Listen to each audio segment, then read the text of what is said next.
91వ అధ్యాయము మొదటి వచనం నుంచి. మహోన్నతుని చాటున నివసించువాడే సర్వశిక్షుని నీడను విశ్రమించువాడు.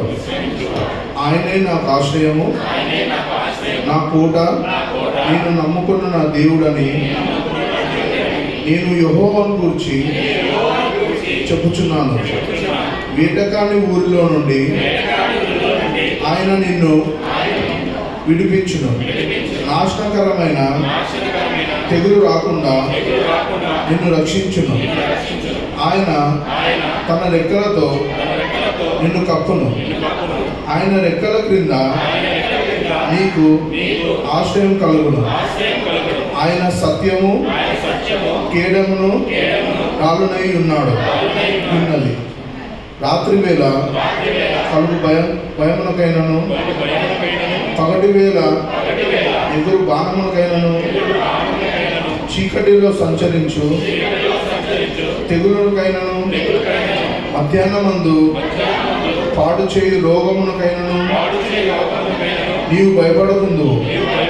నీ ప్రక్కను 1000 మంది పడినను, నీ కుడి పక్కను 10,000 మంది కూలినను అపాయము నీ యొద్దకు రాదు. నీవు కనులారా చూచుచుండగా భక్తిహీనులకు ప్రతిఫలము కలుగును.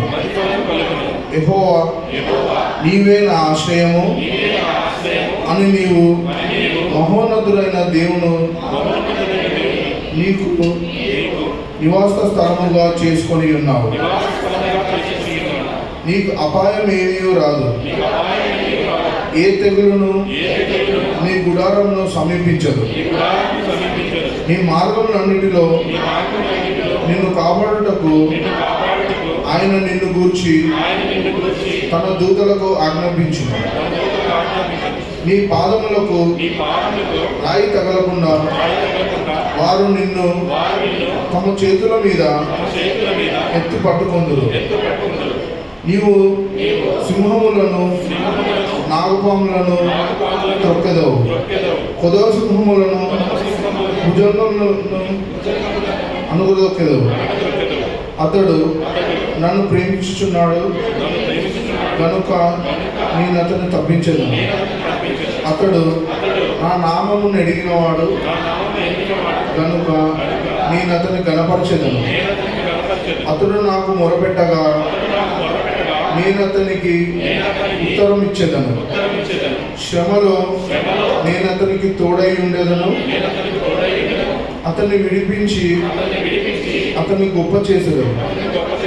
దీర్ఘాయు చేత అతన్ని తృప్తిపరచెదను. నా రక్షణ అతనికి చూపించేదను.